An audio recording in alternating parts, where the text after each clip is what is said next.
Buenos días. A continuación tendrá lugar la sesión plenaria de la Asociación Mexicana de Gastroenterología y nos acompañan a esta sesión el doctor José Ángel Córdoba Villalobos, secretario de Educación Pública del Gobierno Federal, para quien solicito un fuerte aplauso.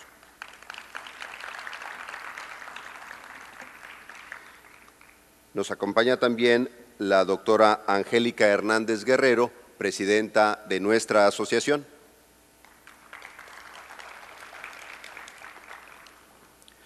Y también nos acompaña, quien viene llegando de la sesión de carteles, el presidente del Comité Científico, el doctor José Luis Tamayo de la Cuesta, para quien también solicito un fuerte aplauso.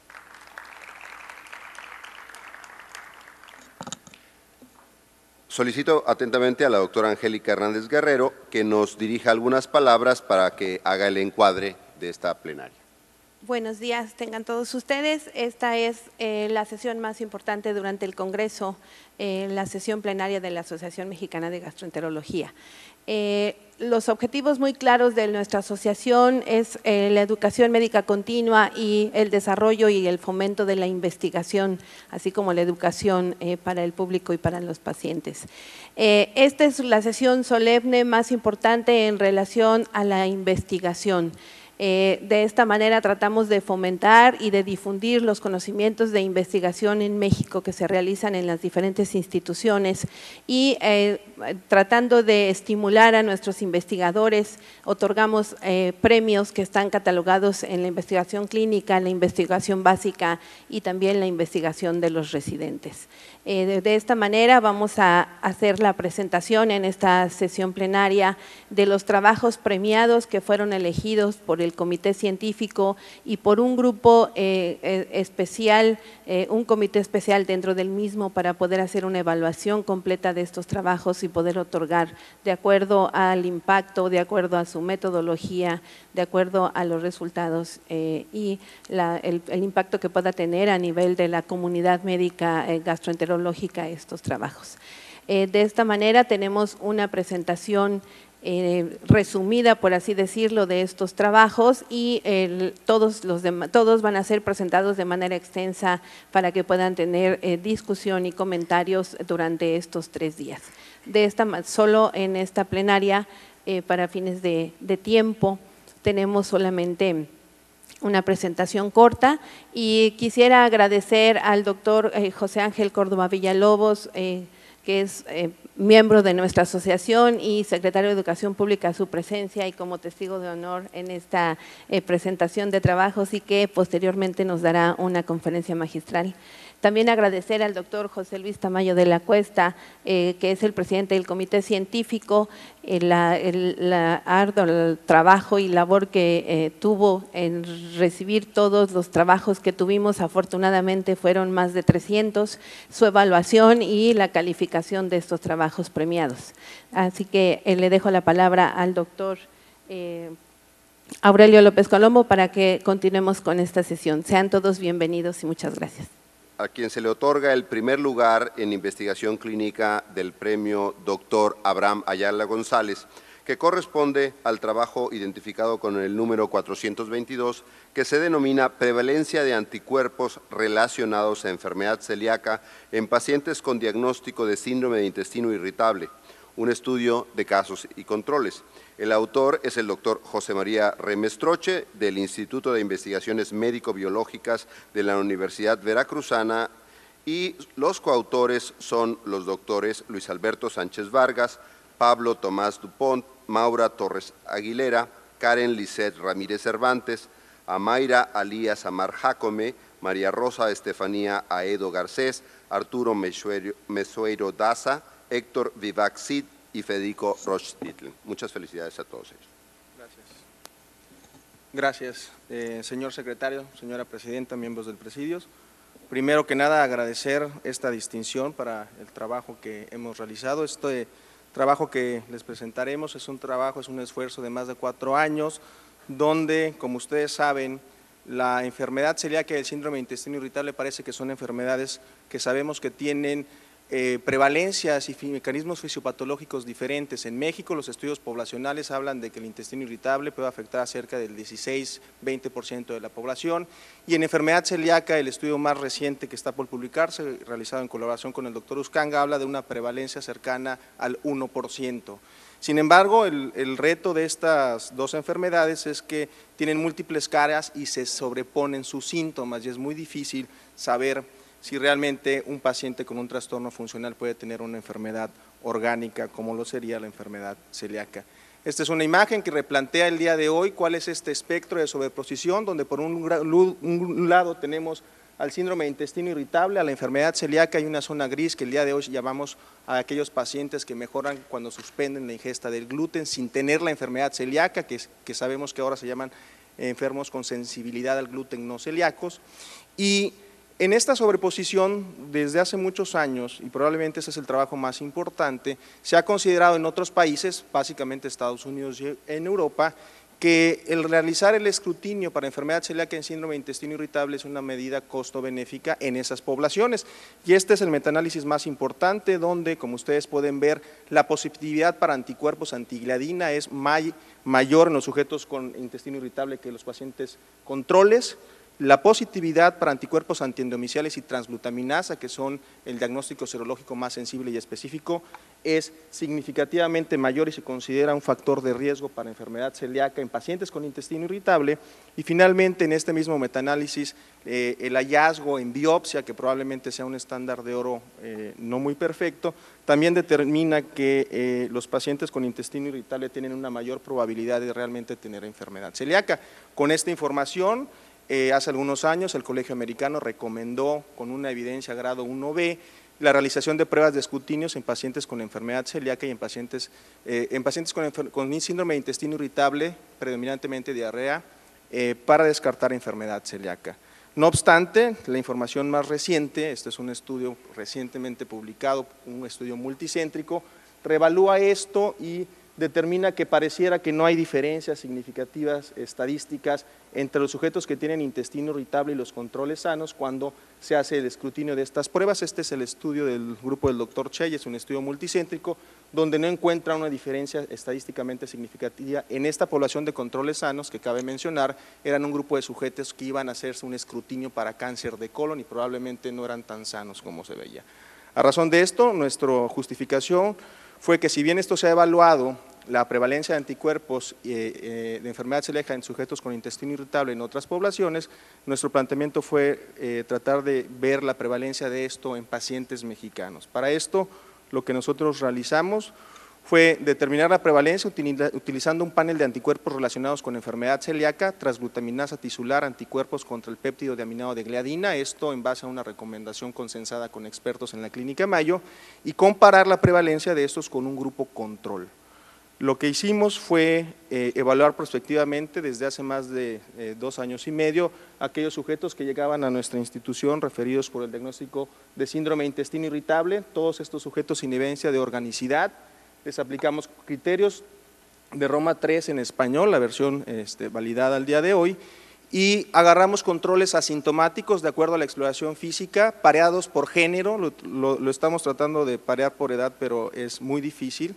Y los sujetos asintomáticos provienen de población abierta y cuyas muestras han sido captadas previamente para estudios poblacionales por parte de la institución en diferentes zonas de la región Veracruz-Boca del Río, y son sujetos que llegan a diagnósticos de salud en el Centro Estatal del Servicio Social de la Facultad de Medicina, en las evaluaciones prenupciales que se ofertan ahí mismo y cualquier otro voluntario sanos que hemos tratado de incluir en los últimos 3 años para tener una pareación para este estudio. El protocolo fue a los sujetos con criterios de Roma y a los voluntarios, se les extrajeron 5 mililitros de sangre, todo esto con un consentimiento previamente informado, y se les aplicó este panel con pruebas de ELISA para la determinación de IgA antitransglutaminasa tisular como la mejor prueba de escrutinio y antigliadina DGP2, IgG e IgA con estos valores considerados como positivos cuando eran más de 30 y de 20 a 30 como débilmente positivo. Se analizaron todos los títulos de anticuerpos, se hizo un análisis de acuerdo a los subtipos y de forma colateral en un trabajo que también presentaremos el día miércoles se evaluó la frecuencia de síntomas relacionados con la ingesta de gluten y lactulosa. lactosa, perdón.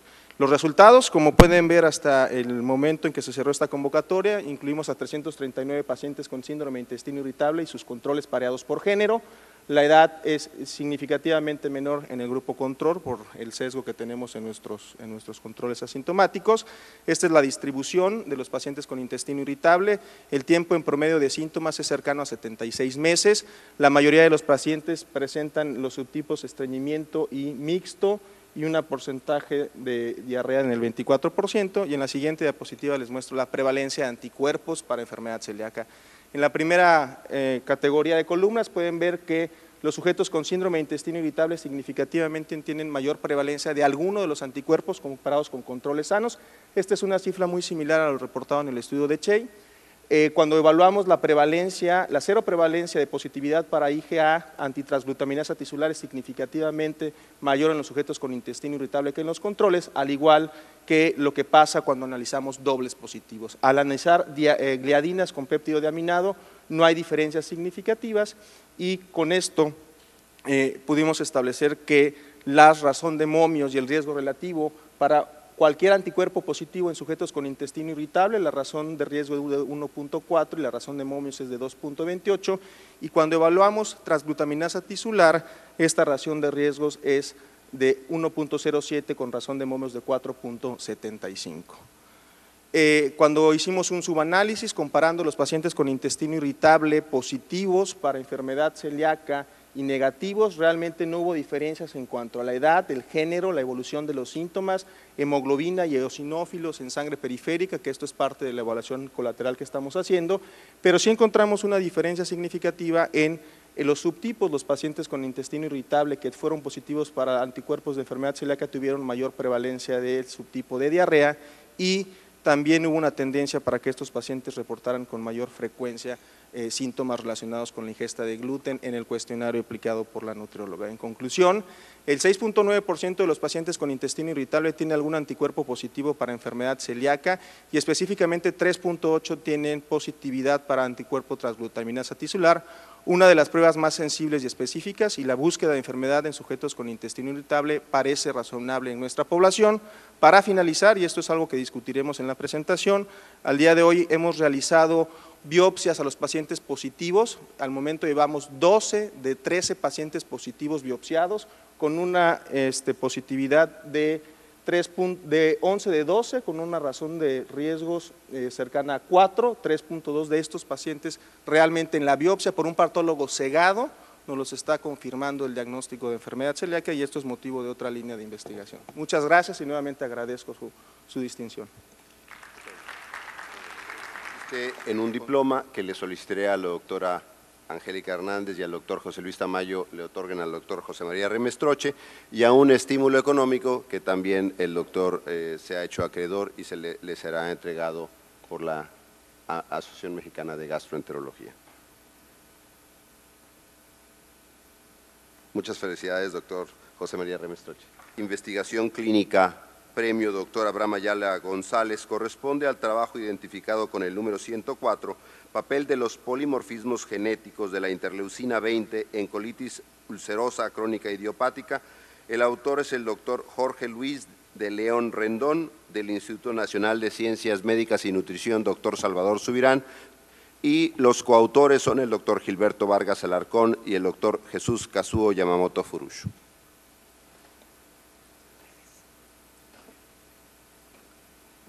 Buenos días. A nombre de la Clínica de Enfermedad Inflamatoria Intestinal del Instituto, agradecemos a la Asociación Mexicana de Gastroenterología y a su comité científico esta distinción. Bien, la colitis ulcerosa crónica idiopática es un subtipo de enfermedad inflamatoria intestinal que se caracteriza por un curso clínico de exacerbaciones y remisiones. La etiología de esta enfermedad es aún desconocida. La interleucina 20 pertenece a la familia de la interleucina 10 y es una citocina inmunorreguladora que ha tenido implicaciones en diversas enfermedades inflamatorias crónicas. Es por eso que, debido a estas implicaciones en enfermedades inflamatorias crónicas, decidimos estudiarla en la colitis ulcerosa crónica idiopática. Por tanto, Nuestro objetivo fue determinar la asociación de 3 polimorfismos de esta interleucina en pacientes mestizos mexicanos con colitis ulcerosa crónica idiopática. Como objetivo secundario, nos planteamos evaluar estos mismos polimorfismos y verificar si estaban asociados a características clínicas de la enfermedad. Para esto, realizamos un tipo de estudio. El diseño fue de casos y controles, en el cual incluimos 200 pacientes con colitis ulcerosa crónica idiopática, confirmado por histopatología. Todos nuestros pacientes eran mayores de edad, mestizos mexicanos, que habitaban en el Distrito Federal o área metropolitana y pertenecían a la clínica de enfermedad inflamatoria intestinal. Para nuestros controles tomamos en cuenta 698 controles, todos mestizos mexicanos, con residencia en el Distrito Federal o área metropolitana, sin enfermedades autoinmunes asociadas o enfermedad inflamatoria intestinal. El análisis estadístico se llevó a cabo con 2 paquetes estadísticos, EpiInfo versión 5.0 y SPS versión 17.0, tomando una fuerza de asociación como positiva o de susceptibilidad cuando esta era mayor a 1, y negativa o de protección cuando era menor a 1. La significancia estadística la tomamos con una P menor a 0.05. Para esto seleccionábamos los casos en la clínica de enfermedad inflamatoria. Una vez que seleccionábamos los casos, dábamos a nuestro paciente una hoja de informe y de consentimiento informado. Realizábamos una pequeña entrevista para obtener las características clínicas y demográficas de nuestros pacientes y posteriormente hacíamos una revisión del expediente para corroborar que la información de nuestro paciente fuese fidedigna. Obteníamos una muestra de sangre periférica de la cual extraíamos ADN, lo cuantificábamos y posteriormente hacíamos una reacción en cadena de la polimerasa en tiempo real, utilizando sondas Tagman para la discriminación alélica, y todo esto era evaluado a través del software SDS 2.2. En cuanto a nuestros resultados, incluimos en nuestro estudio un total de 92 pacientes del género masculino y 108 pacientes del género femenino con una edad de 31.5 años y una evolución de la enfermedad de 12.3 años. La mayoría de nuestros pacientes cursaban con pancolitis como extensión de la enfermedad y al menos el 32.3% tenían alguna manifestación extraintestinal presente. El curso clínico de la enfermedad era activo y después inactivo en la mayoría de nuestros pacientes. La mayoría respondían de manera favorable al tratamiento médico y solo un 15.2% requirió de algún tratamiento quirúrgico. En nuestros controles estudiamos 339 pacientes masculinos y 359 del género femenino con una edad media de 53.7 años.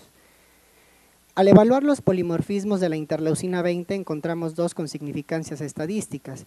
Al evaluar las frecuencias alélicas no tenemos estadísticamente significativa, pero sin embargo cuando evaluamos las frecuencias genotípicas observamos que el genotipo guanina-guanina se encuentra disminuido en los pacientes con CUSI en comparación con los controles con una P estadísticamente significativa y una razón de momios menor a 1. En el siguiente polimorfismo evaluado observamos un proceso similar en el cual no observamos ninguna significancia estadística en cuanto a las frecuencias alélicas. Sin embargo, al evaluar las frecuencias genotípicas, la frecuencia genotípica guanina-guanina se encuentra disminuida en comparación con el grupo control con una P estadísticamente significativa y una razón de momios menor a 1. El tercer polimorfismo, no encontramos diferencia entre los casos y controles ni en frecuencias alélicas y genotípicas, por tanto lo excluimos de nuestro estudio, y en el resto, evaluando los 3 polimorfismos en conjunto, tampoco encontramos diferencias entre estos polimorfismos y las características clínicas de la CUSI. Por tanto, concluimos que este es el primer estudio a nivel mundial que presenta polimorfismos de la interleucina 20 en pacientes mestizos mexicanos con colitis ulcerosa crónica idiopática, el cual nos muestra que las frecuencias genotípicas guanina-guanina en 2 de los polimorfismos estudiados se encuentra disminuida en comparación con los pacientes controles y que puede sugerir que estos polimorfismos tengan un papel protector para el desarrollo de colitis ulcerosa crónica idiopática en la población mexicana. Muchas gracias. El doctor Jorge Luis de León, su diploma que lo hace acreedor al segundo lugar de este premio.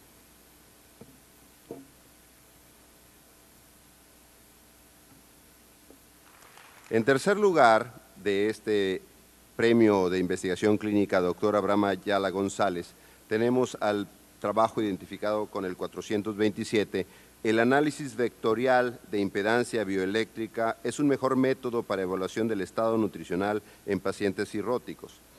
La autora es la doctora Astrid Ruiz Margain, del Instituto Nacional de Ciencias Médicas y Nutrición Salvador Subirán, y los coautores son los doctores Ricardo Ulises Macías Rodríguez, María de los Ángeles Espinosa Cuevas, Andrés Duarte Rojo y Aldo Torres Delgadillo. Muchas felicidades. Muchas gracias, antes que nada, a la asociación, al comité científico y gracias al Presidium. El trabajo que les voy a presentar, bueno, es el análisis vectorial de impedancia bioeléctrica, es un mejor método para evaluar estado nutricional en pacientes cirróticos. La evaluación nutricional en el paciente cirrótico es un proceso complejo debido a que tienen un estado de hidratación variable, comorbilidades e inflamación crónica que hacen que la composición corporal de estos pacientes esté severamente alterada, por lo cual aún no tenemos un estándar de oro para evaluar a estos pacientes y aún existe controversia sobre qué método utilizar. El análisis vectorial de impedancia bioeléctrica es un método que se propuso por el doctor Antonio Piccoli, en donde se toman los datos de impedancia que arroja la impedancia bioeléctrica normal y se grafican sobre 3 elipses de confianza, de tolerancia, que son la 95, la 75 y la 50, en donde nosotros podemos observar que el vector individual de cada paciente cae sobre esta gráfica y dependiendo de la localización de la gráfica podemos evaluar la composición corporal. Esta gráfica está dividida por 2 ejes, el eje de deshidratación, de hidratación, en donde si caen por arriba del eje podemos interpretar que el paciente está deshidratado y por abajo del eje mayor el paciente se encuentra edematizado. El eje menor evalúa la masa celular y el tejido, por lo cual podemos observar también si existe una disminución del mismo o un aumento.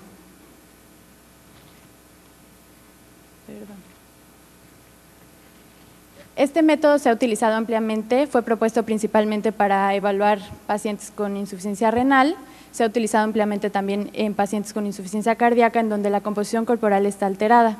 No se ha utilizado como tal para evaluar el estado nutricional en pacientes cirróticos, por lo cual el objetivo de nuestro estudio fue evaluar la utilidad del análisis vectorial de impedancia bioeléctrica para la evaluación del estado nutricional en pacientes con cirrosis hepática y compararlo con los métodos tradicionales. Este fue un estudio transversal, descriptivo y comparativo, que cuenta con registro en el Comité de Ética del Instituto y en Clinical Trials. Todos los pacientes firmaron un consentimiento informado previo a la evaluación. En total incluimos 308 pacientes con diagnóstico de cirrosis hepática de cualquier etiología y esos fueron nuestros criterios de inclusión. Realizamos una evaluación nutricional con métodos antropométricos e impedancia bioeléctrica en donde realizamos el análisis convencional y el análisis vectorial. Además realizamos una evaluación clínica y bioquímica para evaluar la presencia de ascitis y encefalopatía, pruebas de funcionamiento hepático, creatinina y tiempos de coagulación. Para el análisis estadístico utilizamos SPSS versión 17, utilizamos estadística descriptiva y para realizar el análisis vectorial utilizamos la T cuadrada de Hotelling para evaluar la diferencia entre los grupos, considerando una P significativa como menor a 0.05.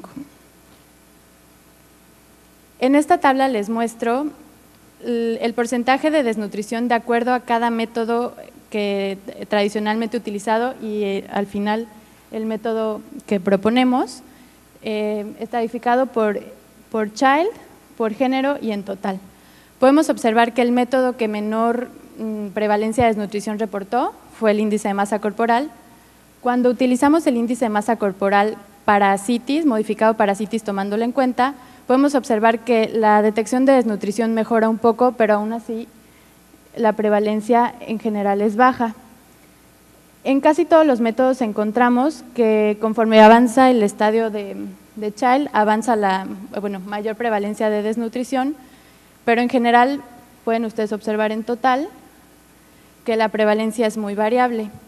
Nosotros encontramos la mayor prevalencia de desnutrición con el método del análisis vectorial y además encontramos mayor desnutrición desde estadios tempranos de la enfermedad como es el Child A. Encontramos alrededor del 50% de los pacientes Child A desnutridos y además con una sobrecarga hídrica importante que no pudo ser detectada de manera a la hora de la evaluación. En esta gráfica, este ya es el análisis vectorial de nuestros 308 pacientes, está separado por hombres y mujeres y pueden observar en verde el Child A, en amarillo el Child B y en rojo el Child C. Podemos observar,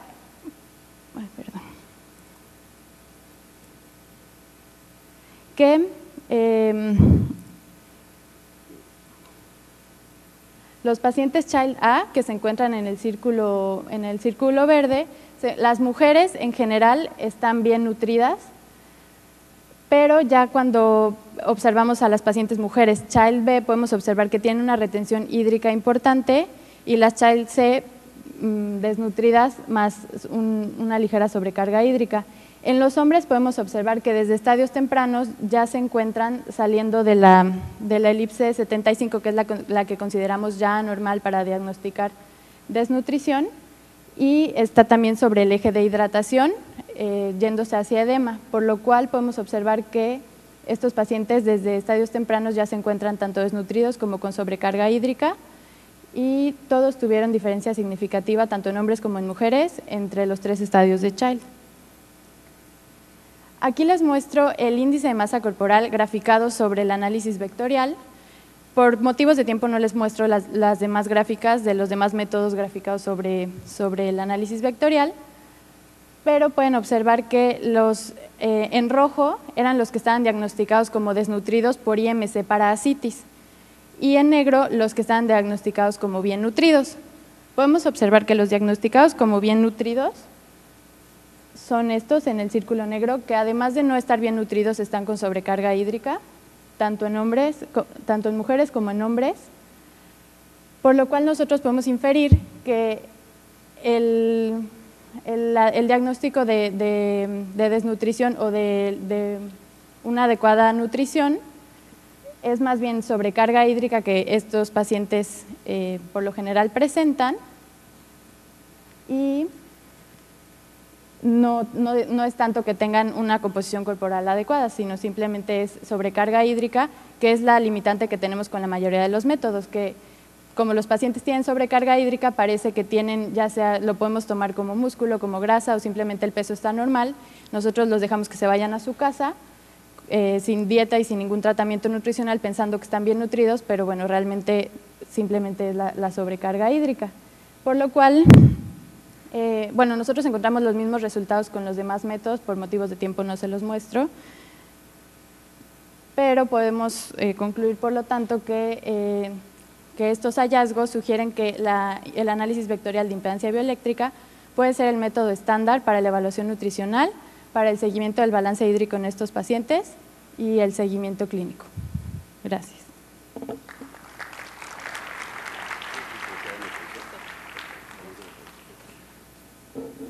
La licenciada en nutrición Astrid Ruiz Margain recibirá su reconocimiento de manos del doctor José Ángel Córdoba Villalobos.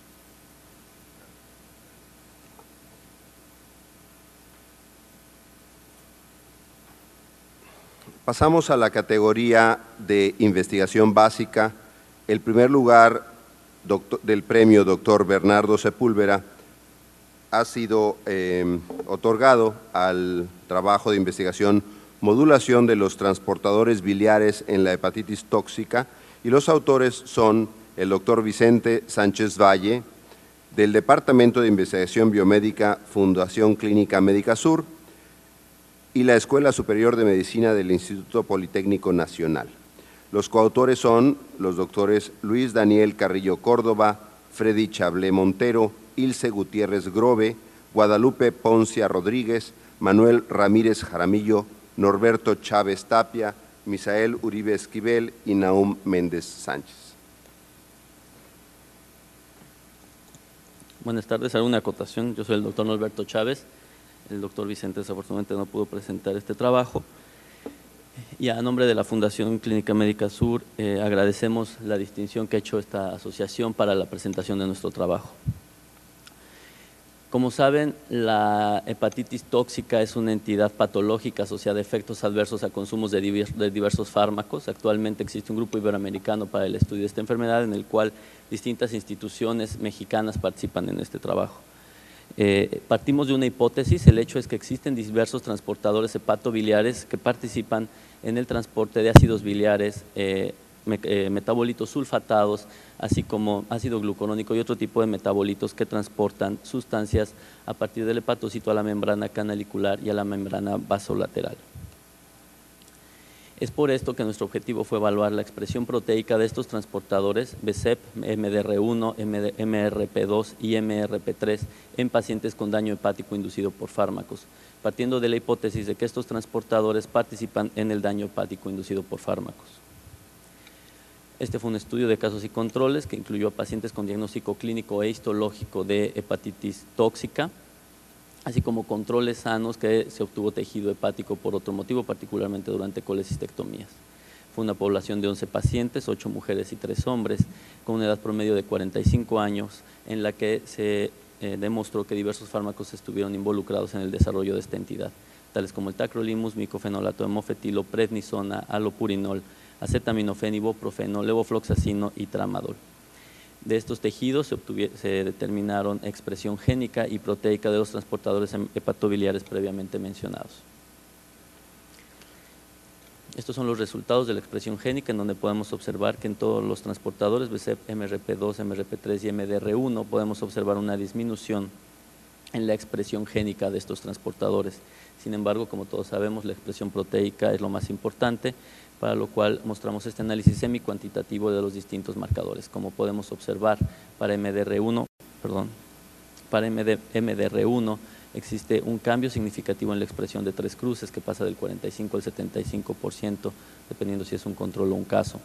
Lo mismo ocurre para MRP2, en donde pasamos de 45 a 31%, y en los dos transportadores en donde observamos mayor diferencia fue en MRP3. Como podemos observar, en el caso de los controles, MRP3 no fue expresado, sin embargo, sí se expresó en el 44% de los casos. BSEP, de la misma manera, hay una expresión diferencial de 45% para una expresión de 3 cruces contra un 19% en los pacientes enfermos por hepatitis tóxica. Estas son únicamente imágenes representativas de los dos transportadores que muestran un patrón diferencial, entre ellos MRP3 y BSEP, en donde podemos observar cambios significativos entre las imágenes. Por lo tanto, y en base a estos resultados, nosotros podemos concluir que se observa una expresión diferencial de los transportadores hepatobiliares en pacientes con hepatitis tóxica y por lo tanto esto únicamente sugiere que los cambios en la expresión proteica de los transportadores hepatobiliares participan en el daño inducido por fármacos. Muchas gracias. Agradecemos al doctor Norberto Chávez su presentación y recibirá su diploma de manos de la doctora Angélica Hernández Guerrero, presidenta de nuestra asociación.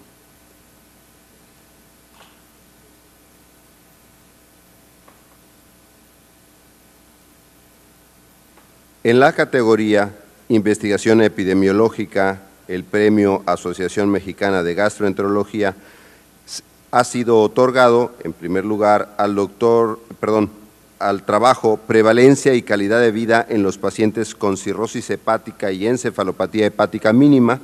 Los autores son la doctora Aline Mina Awad, del Laboratorio de Gastrohepatología del Hospital de Pediatría y Departamento de Gastroenterología del Centro Médico Nacional Siglo XXI del Instituto Mexicano del Seguro Social, y los coautores son los doctores Nayeli Xochiquetzal Ortiz Olvera, Margarita Dehesa Violante y el doctor Segundo Morán Villota. Hola, buenos días. Antes que nada quiero agradecer a la asociación por permitirnos presentar el proyecto y por el reconocimiento otorgado. La encefalopatía hepática mínima es una complicación frecuente en los pacientes con cirrosis. Se ha reportado una frecuencia de 30 al 84%. Y dentro de las asociaciones o de los factores que se ha visto es que es una complicación que afecta las actividades diarias del paciente, que tiene un efecto negativo en el desempeño laboral, puede aumentar el riesgo de causar o sufrir accidentes automovilísticos y probablemente tenga una influencia negativa en lo que es la calidad de vida. Sin embargo, los resultados hasta la fecha son controversiales. Por lo tanto, el objetivo principal del estudio fue determinar la frecuencia de encefalopatía hepática mínima en los pacientes con cirrosis descompensada, comparar la calidad de vida en los pacientes que tenían encefalopatía hepática mínima contra aquellos que no tenían la complicación. Para la selección se incluyeron pacientes con cirrosis hepática de cualquier etiología de 18 a 75 años, se excluyeron aquellos que tenían trastornos oftalmológicos, hepatocarcinoma, antecedentes o presencia de encefalopatía hepática clínica y los pacientes que tuvieron alguna alteración que pudiera complicar lo que es el desarrollo de las pruebas psicométricas. El total de pacientes incluidos fue 126, a los cuales se les hizo historia clínica, se les realizó las pruebas psicométricas de referencia para el diagnóstico de encefalopatía hepática mínima, se les aplicó el cuestionario específico de insuficiencia hepática crónica para medir la calidad de vida y además se analizó el apetito por medio de 2 escalas, la análoga visual y verbal, y además se midió lo que es el estado de nutrición. El total de pacientes fue, como les mencioné, 126, con una prevalencia de 43.7 de encefalopatía hepática mínima. En la siguiente tabla pueden ver los resultados del cuestionario. Entre mayor sea el puntaje, quiere decir que el paciente tiene mejor calidad de vida. Los valores están expresados en medianas y viene entre paréntesis el rango intercuartilar. Y como pueden observar, los pacientes con encefalopatía hepática mínima tienen un menor puntaje que los pacientes que no tienen la complicación. Y fueron tanto en los dominios de fatiga, síntomas sistémicos, actividad, función emocional y global. Posteriormente hicimos un análisis de regresión lineal múltiple porque nuestros pacientes tenían diferencias en lo que son las características basales. Y con la regresión se vio que la encefalopatía hepática mínima sí es un factor de riesgo en los dominios de actividad, función emocional y en el puntaje global del cuestionario. Por lo tanto, la conclusión fue que la encefalopatía hepática mínima sí es una complicación que afecta la calidad de vida en los pacientes con cirrosis hepática descompensada y por lo tanto es importante que se haga su evaluación durante la práctica clínica habitual. Muchísimas gracias.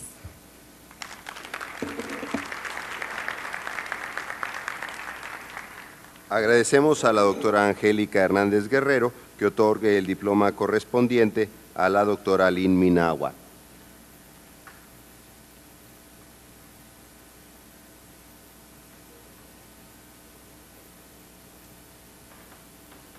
En la categoría de investigación de médicos residentes, el premio ha sido otorgado al trabajo Rendimiento diagnóstico de la colangioscopía con Spyglass, ultrasonido endoscópico y CEPRE para el abordaje de la ictericia obstructiva de etiología indeterminada. El autor es el doctor Juan Osmar Campuzano Arteaga, del Servicio de Endoscopía del Instituto Nacional de Cancerología, y los coautores son los doctores Mauro Eduardo Ramírez Solís, José Guillermo de la Mora Levi, Juan Octavio Alonso Lárraga y la doctora Angélica Hernández Guerrero. Buenas tardes. Primero quiero agradecer a los miembros del Comité Científico de la Asociación por la distinción por este premio. Como antecedentes sabemos que en el abordaje diagnóstico de la patología obstructiva de la vía biliar contamos con diversos métodos, sin embargo tienen el inconveniente de que no es posible obtener una muestra histológica. La CEPRE y el cepillado para citología presentan una sensibilidad baja para el diagnóstico de colangiocarcinoma.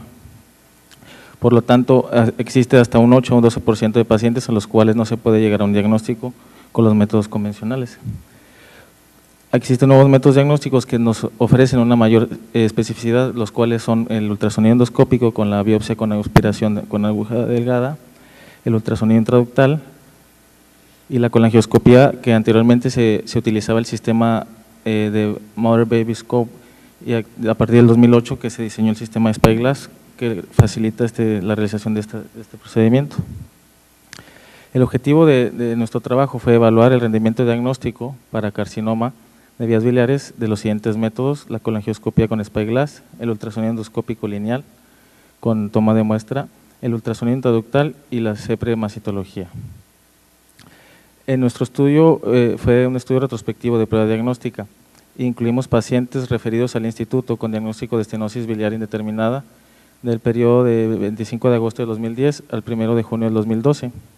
Excluimos a todos los pacientes embarazadas menores de 18 años y los cuales ya tuvieran un diagnóstico establecido previo al envío al procedimiento. Se definió estenosis indeterminada como una lesión observada en por lo menos 2 métodos de imagen y con resultados de citología negativos.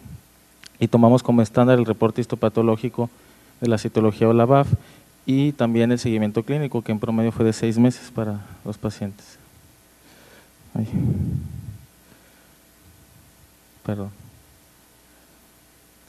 Aquí les esquematizo en este video cómo el sistema de Spyglass, que consta de una funda plástica, que es la que se encuentra aquí,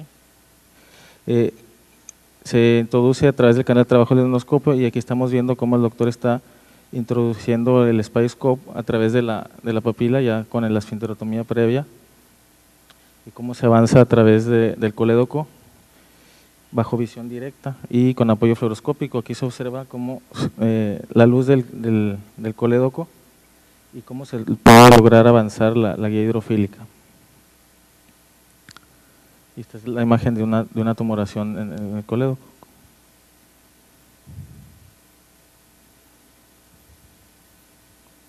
En resultados logramos incluir a 36 pacientes, 75% de las cuales fueron mujeres, 25 varones, con una edad promedio de 57.5 años, en un rango de 28 a 78 años. La principal etiología fue cáncer en 38% de los casos, coledocolitiasis en un 35%, estenosis de etiología benigna en un 19%, colangitis esclerosante en 5% y malformaciones anatómicas en un 2.7%. Al realizar el análisis de la tabla de 2×2, logramos observar que la citología, la CEPRE con citología fue la que obtuvo especificidades más bajas y sensibilidad más baja, y al realizar la toma de biopsia guiada por Spyglass bajo visión directa se elevó hasta un 63%, y al incluir también la biopsia por aspiración sube hasta un 96%. Aquí en este video es para ejemplificar cómo se observa una lesión en la vía biliar con el patrón velloso, como pueden observar, y en esta situación el médico está tomando una biopsia con la pinza, el SpyBite, la cual permite tomar una muestra de tejido con visión directa para el análisis histológico. En la forma en la que se realizó el procedimiento fue: primero el paciente pasó a ultrasonido endoscópico lineal, posteriormente a CEPRE. Una vez canulada la vía biliar se realizó la colangioscopía con el sistema Spyglass, y esta es una imagen de cómo se observa el ultrasonido intraductal antes de la realización de la colangioscopia. Entonces, como conclusiones tenemos que la combinación de estos métodos va a incrementar el rendimiento diagnóstico de un 64.2 a un 93.9%, con sensibilidad de hasta 96.6% y un backlog predictivo negativo de 99%, comparado con el método convencional de cepillado en la CEPRE. Este aumento en el rendimiento diagnóstico puede permitir impactar en el tratamiento temprano y en el pronóstico de los pacientes en los cuales no se ha llegado a un diagnóstico por los métodos convencionales, por lo que se propone realizar de manera secuencial estos procedimientos para evitar que este grupo de pacientes se quede sin un diagnóstico. Agradecemos al doctor José Ángel Córdoba Villalobos que entregue el reconocimiento al doctor Juan Campuzano.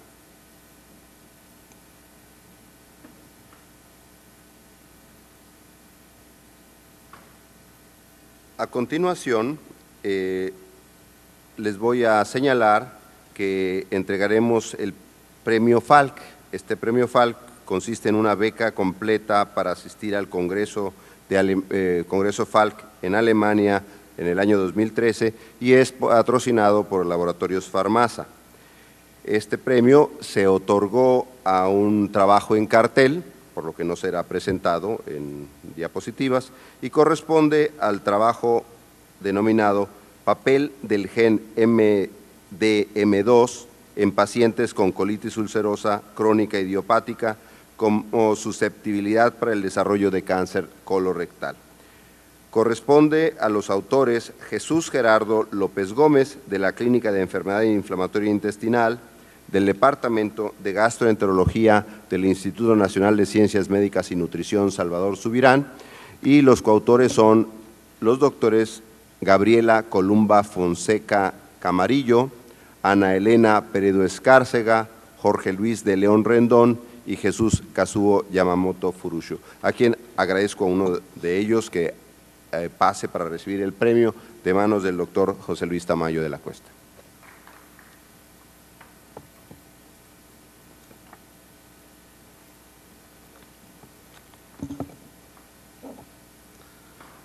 Agradecemos a los expositores que se hayan apegado al tiempo correspondiente.